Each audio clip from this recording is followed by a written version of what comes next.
Hello everyone, welcome to study R point. दोस्तों, हम पढ़ रहे थे क्लास 11 के पोल साइंस का चैप्टर 1, जिसका नाम है संविधान क्यों और कैसे। इसका पार्ट 1 हमने कंप्लीट कर लिया था, जिसके बारे में हमने इसका जो फर्स्ट क्वेश्चन है वो देखा था कि हमें संविधान की क्यों आवश्यकता होती है। इसके बाद सेकंड पार्ट में हमने क्या देखा कि संविधान की सहायता क्या होती है, यानी कि संविधान को वैधता किन कारकों पर प्रदान की जाती है कि जनता उसको क्यों माने। थर्ड पार्ट में हमने क्या देखा कि भारतीय संविधान का जो निर्माण है वो किसके द्वारा हुआ, मतलब कि जो इसकी रचना हुई थी वो कैबिनेट मिशन में जो प्रस्ताव दिया गया था, प्रावधान दिए गए थे, उसके अनुसार हुआ था। पार्ट 4 में हमने देखा कि संविधान सभा जो था उसका स्वरूप किस तरह से था। मतलब आपने देखा कि जो हमारा मतलब पार्टीशन होता है, उसके बाद पार्टीशन के बाद जो संविधान सभा के सदस्य होते हैं वो भी कम रह जाते हैं और काफ़ी ज़्यादा परेशानी दिक्कत होती है। फिर भी हमारी संविधान सभा क्या करती है, उसको 26 जनवरी 1950 को लागू करती है, बना के पूरा तैयार कर लेती है। अब पार्ट 5 में हम क्या देखने वाले हैं, पार्ट 5 में हम देखने वाले हैं संविधान सभा की कार्यविधि। संविधान सभा की कार्यविधि यानी कि संविधान सभा बन गई थी, अब उसने जो कार्य किया, उसे कार्य करने की प्रक्रिया क्या थी, यानी कि उसका जो प्रोसेस होगा उसके बारे में बात करेंगे। तो अब आता है कि देखो सार्वजनिक हित, तो हम जो बात करेंगे कि जो संविधान सभा थी वो जो कार्य कर रही थी, जो भी प्रावधान आर्टिकल डाल रही थी संविधान में, वो सारे के सारे जो सार्वजनिक हित हैं उनको लेकर देख रही थी। इसका मतलब ये हुआ कि वो अपने मतलब अपने लिए तो हित देख ही रही थी, अपनी जो कम्युनिटी होती है, कोई सामाजिक, अगर वो मतलब कि एक प्रतिनिधि आया है किसी सामाजिक वर्ग से तो उस वर्ग के बारे में तो सोच ही रहा था, साथ ही साथ पूरे देश को भी लेकर साथ में चल रहा था कि अगर उस सोच से अगर कुछ प्रावधान है जो उसको अच्छे लग रहे हैं, उसके समाज के लिए अच्छे हैं, क्या वो पूरे देश के लिए अच्छे हैं या नहीं है, ये भी उसके अंदर देखा जा रहा था। यानी कि इसके अंदर सार्वजनिक हित था, वो फर्स्ट था, यानी कि नेशन फर्स्ट वाली जो विचारधारा है वो अपनाई गई थी। तो देखो सबसे पहले क्या हुआ था कि इसके लिए कमेटियों का गठन किया गया था, जिसके अंदर मुख्य 8 कमेटियाँ थीं और बाकी कमेटी कह लो या समिति कह लो, और बाकी जो उप समितियाँ होती हैं वो भी कई सारी थी। लेकिन जो अगर मुख्य की बात करें तो मुख्य 8 समितियाँ थीं, ठीक है। तो समिति को इंग्लिश में कमेटी बोलते हैं, तो इसमें कन्फ्यूज़ मत होना। तो इनकी जो अध्यक्षता थी वो जवाहरलाल नेहरू, राजेंद्र प्रसाद, सरदार पटेल और अंबेडकर, ये जो महत्वपूर्ण नेता थे, इन महत्वपूर्ण कमेटियों की अध्यक्षता कर रहे थे। तो इससे क्या पता चलता है कि देखो सार्वजनिक हित था वो यहाँ पे भी दिखाई देता था। वो कैसे, जवाहरलाल नेहरू, राजेंद्र प्रसाद, सरदार पटेल, अंबेडकर, इनकी बात करें तो इनकी सभी की विचारधारा एक दूसरे से बिल्कुल अलग थी। यानी जो ये मतलब कि प्रावधान बनाते, कमेटियों की अध्यक्षता कर रही थी, यानी कि जो इनमें प्रावधान लाए जाएंगे वो अलग अलग विचारधारा के होंगे, यानी सभी समाजों के हितों में, मतलब कि सभी समाजों के हित में निर्णय लिए जाएंगे और उन्हीं के अनुसार कानून बनाया जाएगा। तो अगर विचारों के जो मतभेद की उनकी बात करें तो देखो जो हमारे अम्बेडकर थे वो कांग्रेस और गांधी जी से बहुत ज़्यादा मतलब कि उनके आलोचक थे, ठीक है। उनकी विचारधारा से सहमत नहीं थे। उनका ऐसा मानना था कि जो गांधी जी हैं और कांग्रेस हैं वो अनुसूचित जाति जो होती हैं, यानी कि जो शेड्यूल कास्ट है, उनके लिए पर्याप्त कदम नहीं उठा रहे हैं। उनका मानना था कि इनके ऊपर जो भी अत्याचार होते हैं वो उनके लिए कुछ कर नहीं रहे हैं। साथ ही साथ पटेल और नेहरू थे, उनके बीच में जो विचारधारा थी उसमें भी काफ़ी मतभेद होता है। अगर आप 12th क्लास में जाओगे तो आप देखोगे कि जो पटेल थे उन्होंने काफ़ी ज़्यादा हमारे देश को योगदान दिया था, देखो एकता कायम करने में। साथ ही नेहरू की विचारधारा से वो कई बार सहमत नहीं हुए, ऐसे कई टाइम आया। तो फिर भी इन्होंने क्या किया, अलग अलग मतलब कि प्रत्येक जो मतलब इनकी जो प्रत्येक कमेटी थी, उन्होंने क्या करा, जो प्रावधान थे उनका प्रारूप तैयार किया और फिर उसके बाद मतलब कि उनको संविधान सभा में पेश किया। तो इन्होंने क्या करा, साथ मिलकर इसके लिए काम करा और जो प्रावधान थे उनको प्रारूप तैयार किया। फिर संविधान सभा में उसमें चर्चा की गई, यानी कि प्रत्येक कमेटी थी वो लेकर आई संविधान सभा में, मतलब कि अपनी जितनी भी रिपोर्ट थी उसको सौंपा। उस रिपोर्ट के ऊपर क्या हुआ कि चर्चा की गई और फिर चर्चा के ऊपर जो भी तर्क था, यानी कि ये मतलब इस प्रारूप में, या फिर कह लो कि ये प्रावधान जो लाए गए हैं इसमें ये निर्णय हम करेंगे, मतलब कि ये हम इसके अंदर आर्टिकल रखेंगे। तो इन आर्टिकल को रखने के पीछे क्या क्या तर्क थे वो संविधान सभा में दिए गए और उसके पीछे जो भी शंकाएं थी तो उसको लिखित रूप में उसका जवाब दिया गया। ऐसा नहीं कि यूँ ही मतलब कि बोल दिया, तो तर्कपूर्ण दिया गया, लिखित रूप सैद्धांतिक रूप से दिया गया। और अगर फिर भी बात नहीं बनी तो उनके ऊपर वोटिंग भी कराई गई कि विच इज़ बेस्ट, कि तर्क वितर्क किया गया कि वोटिंग द्वारा कि इनमें से क्या सही होगा। तो जिस पे वोटिंग ज़्यादा बहुमत से पास हुआ उसको पास कर दिया गया, अगर वो रिजेक्ट हुआ तो उसको रिजेक्ट कर दिया गया। तो ये सारी प्रक्रिया हो रही थी, यानी इसको बनाने के लिए काफ़ी ज़्यादा चर्चा की गई और मतलब कि आप कह सकते हो कि इसके अंदर पूरी तरह से निचोड़ा गया कि आखिरकार जो भी चीज़ आई है वो सही है कि नहीं है, समाज के हित में है कि नहीं है।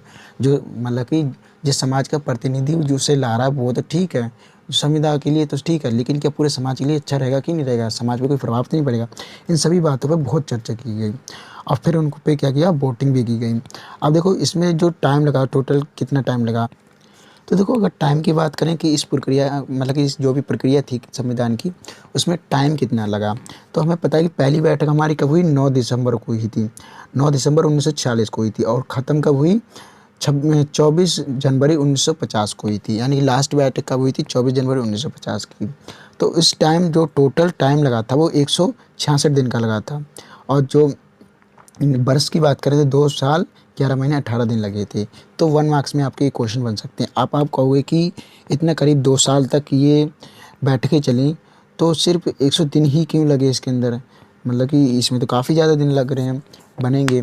तो देखो एक वर्ष में 365 दिन होते हैं, तो हम ऐसा थोड़ी ना है कि जो संविधान सभा के सदस्य 365 दिन वहाँ पर गए, रोज़ गए वहाँ पर बैठकें करी जाके, ऐसा कुछ नहीं है। जैसे आप इसको एक एग्जांपल द्वारा समझ सकते हो कि अगर आप स्कूल जाते हो तो क्या 365 दिन जाते हो, नहीं। कभी कभार आपको क्या मिलता है, उसके अंदर वैकेशन मिलता है, यानी कि छुट्टियाँ मिलती हैं। उन छुट्टियों में आप स्कूल नहीं जाते हो और कई कभार आपके स्कूल लगते हैं और कई बार आपके पेपर चल रहे होते तब भी छुट्टी पड़ती हैं। तो ये एक टाइम पीरियड था, यानी जब भी सेशन लगते थे तभी वो मतलब कि वहाँ संविधान में जाते थे, संसद में जाते थे संविधान सभा के ऊपर चर्चा करने के लिए, संविधान के ऊपर। अब इसके अंदर जो सेशन चल रहे थे, यानी कि जो बैठकें चल रही थी, वो हमेशा पब्लिक और प्रेस के लिए ओपन थे, यानी कि पब्लिक वहाँ पर आ सकती थी, प्रेस भी आ सकती थी, ताकि जो चर्चा चल रही है उसको वो अखबारों में, समाचार पत्रों में छाप सके और जो सामान्य जनता है उन तक पहुँचाया जा सके, ताकि उनकी भी राय बनी रहे। अब आता है एक नेक्स्ट पॉइंट आता है कि संविधान मतलब राष्ट्रीय आंदोलन था, उसकी विरासत भी क्या थी, संविधान सभा में ही ली गई। यानी कि जब संविधान का निर्माण किया जा रहा था तो ज़रूरी नहीं है कि उसका अगर निर्माण की बात करें तो संविधान सभा ने करा, लेकिन उसके अंदर इतनी विचारधारा वाले लोग थे। अभी हमने देखा कि नेहरू की कोई और विचारधारा है, कांग्रेस की अलग विचारधारा है, तो डॉक्टर भीमराव अम्बेडकर की अलग विचारधारा है।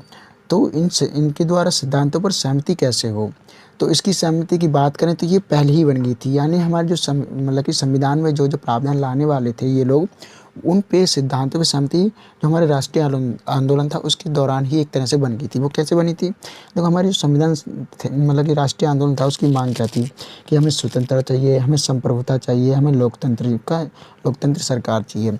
स्वतंत्रता का मतलब हो गया कि हमें सामाजिक, आर्थिक, राजनीतिक ये सारी स्वतंत्रता चाहिए। संप्रभुता मतलब कि हमें पूर्ण स्वराज चाहिए, हमें अब दूसरों का कब्जा नहीं चाहिए अपने ऊपर, ठीक है। हमें एक ऐसा देश चाहिए जहाँ पर हमारे द्वारा बनाई गई सरकार हो। तो इसमें इनका जो नेतृत्व कर रहे थे वो यही प्रमुख नेता थे जो आज संविधान सभा में बैठे हुए हैं। वही क्या कर रहे थे, किसी दिन जो हमारा राष्ट्रीय आंदोलन था उसका नेतृत्व कर रहे थे। तो इसी वजह से इसी पे उस टाइम चर्चा कर ली गई थी कि क्या-क्या मतलब कुछ जो पर्सन थे कि संविधान सभा जब हम बनाएँगे, जिस टाइम हमारा संविधान निर्माण होगा तो उसके अंदर भारत का स्वरूप कैसा होगा, भारत सरकार का स्वरूप कैसा होगा, उसकी रचना हम कैसे करेंगे, ठीक है। किन-किन जो मूल्य होंगे उनको समर्थन दिया जाएगा, क्या प्रधानता रहेगी उनकी। तो ये सब उसके अंदर पहले ही देख लिया गया था। अब इसको उदाहरण से समझ सकते हैं, ये जो पुराने विचार मतलब जो भी हमें पहले पूर्ण विचार हमने लिए थे वो एक उद्देश्य प्रस्ताव में भी हमको देखने को मिलते हैं, जो कि 13 दिसंबर 1946 को क्या करा था, जो हमारे पंडित जवाहरलाल नेहरू थे उन्होंने संविधान सभा में उसको पेश किया था। तो इस उद्देश्य प्रस्ताव में क्या कहा गया था कि हमारी संविधान सभा होगी उसके उद्देश्य क्या-क्या होंगे, कि उसके अंदर हम समानता, कई लोकतंत्र, संप्रभुता और स्वतंत्रता जो भी है इनके ऊपर हम क्या करेंगे, विस्तृत से चर्चा करेंगे और इस तरह के जो प्रावधान है वो हमारे संविधान में लाए जाएंगे। यानी कि जो उद्देश्य रहेगा, जो बुनियादी आकांक्षाएं रहेंगी संविधान की और जो मूल्य रहेंगे उनको इस उद्देश्य प्रस्ताव में देखा गया था, जो कि पंडित जवाहरलाल नेहरू ने प्रस्तावित किया था। और ये कहीं ना कहीं जो हमारा राष्ट्रीय आंदोलन था उससे ही लिए गए थे सारे के सारे। अब हम बात करते हैं कि जो संविधान सभा में नियम और सिद्धांत थे वो लिए गए थे। अब वो नियम किन आधारों पे आधारित थे, तो उनका मानना है, देखो संविधान सभा क्या है, नियमों और सिद्धांतों पर है आधारित, कि कुछ नियम है और कुछ सिद्धांत हैं। लेकिन हमें उनको मतलब उनको बनाने के पीछे क्या कारण है, क्या कारण ये है कि जो हमारे जो राष्ट्रीय आंदोलन था उसमें जिन लोगों ने भाग लिया था उनकी आकांक्षाएँ क्या थीं, उनके लक्ष्य क्या थे, उनको हमने संविधान में मतलब कि शामिल किया है। उन्हीं में संविधान में हमने उसको अपनाया है ताकि आने वाली जनता थे उन्हीं को अपना सके और आगे बढ़ सके। लेकिन हम इसको नियमों और सिद्धांतों का समूह नहीं कह सकते। हम इस वजह से ही इसको क्या कहेंगे, एक ऐसी सरकार बनाने की नैतिक प्रतिबद्धता, मतलब कि जो संविधान है वो संविधान सभा उसको ऐसा बनाएगी कि उसकी एक नैतिक प्रतिबद्धता, एक प्रॉमिस ऐसा होगा उन राष्ट्रीय आंदोलन के लोगों के प्रति जो उस टाइम राष्ट्रीय आंदोलन को दिया गया था, कि संविधान सभा एक ऐसी सरकार बनाने की नैतिक प्रतिबद्धता को है जो राष्ट्रीय आंदोलन में लोगों को दिए गए आश्वासनों को पूरा कर सके। ठीक है, तो संविधान क्या है, एक ऐसी सरकार बनाएगी जो नैतिक बनाएगी जो राष्ट्रीय आंदोलन में लोगों को जो आश्वासन दिए गए थे, मतलब उनको जो प्रॉमिस किया गया था उसको पूरा कर सके। तो हमने क्या देखा कि लोगों की मांग क्या थी कि समानता लाई जाए, लोकतंत्र लाया जाए, हमें स्वतंत्रता दी जाए, संप्रभुता लाई जाए। तो ये लोगों की आकांक्षाएं थी। तो इनको हमने कुछ नियमों सिद्धांतों में तो लागू किया है। उन नियमों में हमने ऐसी चीज़ें डाली हैं जो उन राष्ट्रीय आंदोलन के दौरान जो लोगों की जो मतलब कि आकांक्षाएं थी, लक्ष्य थे, उनको पूरा कर सके। तो ये संविधान इन चीज़ों को फुलफ़िल करता है, तभी जाके एक संविधान सफल हो पाता है। अब आते हैं संस्थागत व्यवस्थाएँ। संस्थागत व्यवस्था का मतलब हो गया, इसको हमने देखो पार्ट की संविधान सत्ता में हमने पढ़ा था कि उसके बेहतर 3 कारक पर निर्भर करती है। उसमें तीसरा कारक था कि इंस्टीट्यूशन अरेंजमेंट, संविधान की संस्थागत व्यवस्था थी उनको, कि हमने शक्ति का बंटवारा कर दिया था। तो उसी का थोड़ा सा हम इसके अंदर बात करेंगे। और तो देखो मूल सिद्धांत हमारे संविधान का क्या था कि संविधान सभा के लोगों का क्या था, बनाने वालों का क्या था कि जो हमारा जो संविधान हो वो लोकतांत्रिक हो और कल्याणकारी सरकार को स्थापित करने लायक हो। तो इसी वजह से कि लोकतांत्रिक भी लगा रहे बना रहे, यानी कि किसी का एक अधिकार भी ना हो जाए और लोगों के हित में काम भी करे। तो हमने क्या किया, पावर बैलेंस को अपनाने की कोशिश करी। जितनी मेहनत से हम मतलब कि जितनी अच्छी तरह से अपना सकते थे वो पूर्ण प्रयास किए गए, जिसकी वजह से एक संविधान में पावर बैलेंस बना रहे। तो इसलिए हमने क्या करा, शक्तियों का बंटवारा करा, संसदीय शासन अपनाया और संघात्मक शासन अपनाया। अब इन दोनों शासन को अपनाने के पीछे क्या कारण थे कि शक्ति जो थी वो अच्छे से विभाजित हो सकती थी। देखो हॉरिजेंटली और वर्टिकली। हॉरिजेंटली यानी कि क्षैतिज वितरण होता है वो, और जो वर्टिकली यानी कि जो ऊर्ध्वाधर वितरण होता है वो, इन दोनों को अपनाया गया। देखो ये कैसा होता है समझ नहीं आया होगा आपको। संसदीय शासन में क्या होता है कि जो शक्तियाँ होती हैं वो कार्यपालिका, विधायिका और न्यायपालिका में बांट दी जाती हैं बिल्कुल समान रूप से, यानी कि वो तीनों ही एक दूसरे को संतुलित करती हैं। अगर एक अपनी शक्ति से बाहर जाने की कोशिश करती है तो दूसरी उसको रोक लेती है, यानी कि गतिरोध और पावर बैलेंस बना रहता है। ठीक है, अब संघात्मक शासन में क्या होता है कि इसमें जो शक्तियाँ होती हैं वो केंद्र और राज्य दोनों में बांट दी जाती हैं। यानी कि जो केंद्र होता है वो इतना ज़्यादा शक्तिशाली नहीं होता कि वो राज्य के ऊपर अपनी मनमानी थोप सके, लेकिन राज्य की भी कुछ शक्तियाँ होती हैं, क्योंकि राज्य को भी तो विकास करना है। तो राज्य को कुछ शक्तियाँ दी जाती हैं और केंद्र को दी जाती हैं। तो इसको आप चैप्टर में आगे पढ़ोगे कि किस तरह से केंद्र की शक्तियाँ होती हैं, मतलब कि वो संघ सूची में होती हैं और केंद्र सूची में होती हैं, और जो राज्य की शक्तियाँ होती हैं वो राज्य सूची में होती हैं। तो इन सूची के बारे में आप बाद में पढ़ोगे। तो आप इतना समझ लो कि इन शक्तियों को क्या किया गया था, उस टाइम बंटवारा इस तरह से किया गया था कि ताकि एक अधिकार किसी का ना हो पाए। अब आता है कि अन्य देशों के अनुभव से हम और प्रयोगों से हमारे संविधान सभा के सदस्य थे, उन्होंने सीख ली। उन्होंने कभी भी ये हिचकिचाहट नहीं की कि जो हमारा संविधान है वो दूसरों से उधार लिया गया है।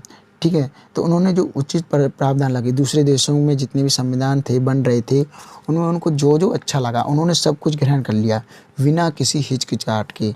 तो इसका मतलब हो गया, कुछ स्कॉलर होते हैं वो ये कहते हैं कि तुम तो नकलची हो भाई, तुमने दूसरे देश से ऐसे प्रावधान यूज़ किए हैं, अपने देश में तो कुछ ऐसा बनाया ही नहीं है। तो ऐसा नहीं है, हम इसका उत्तर ऐसे लिख सकते हैं कि बिल्कुल नहीं, ऐसा नकलची हम इसको नहीं कह सकते। क्यों? क्योंकि प्रत्येक लिए गए प्रावधानों को इस आधार पर उचित माना जाता है क्योंकि वह भारत की असमानता और आशाओं के अनुरूप है। इसका मतलब क्या हुआ कि जो हमने प्रावधान लिए उनको अपने देश के अनुसार उनको ढाला, उनको चेंज किया है। बिल्कुल सेम टू सेम नहीं कॉपी कर लिया कि अगर आप मतलब कि नोट्स बना रहे हो तो आपने किसी की दूसरे नोट्स बिल्कुल सेम टू सेम कॉपी कर लिए, जो कि आपको समझ भी नहीं आ रहे तब भी आप कॉपी करे जा रहे हो। फाइल बना रहे हो आप प्रोजेक्ट की, वो बिल्कुल सेम टू सेम कॉपी कर रहे हो, तो आपकी पता चल जाएगा सबको, टीचर को, कि आपने कॉपी करा है। लेकिन हमारा जो संविधान था उसको जब बनाया जा रहा था तो जो हमें उचित लगा वो तो हमने ले लिया, जो हमें अनुचित लगा उसको हमने रहने दिया। इसका मतलब ये हुआ कि उचित प्रावधानों को हमने क्या किया, ग्रहण किया। अलग-अलग देशों की जो संविधान थे उनसे हमने उनके अनुभवों से हमने उनकी जो प्रक्रियाएँ थी उनसे सीख ली कि आखिरकार उन्होंने इन अनुभवों को जब अपनाया, इन प्रक्रिया को अपनाया तो क्या उनका संविधान सफल हुआ। अगर वो सफल हुआ तो उनको ले लिया, अगर वो उसमें कुछ गलतियाँ थी तो उसको छोड़ दिया।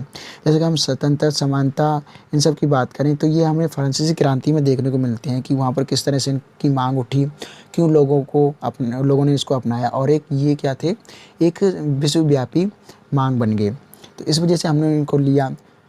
तो दोस्तों इसका जो पार्ट 6 होगा उसके अंदर हम देखेंगे कि जो हमारे संविधान में प्रावधान लिए गए हैं वो किन-किन देशों के संविधानों से लिए गए हैं।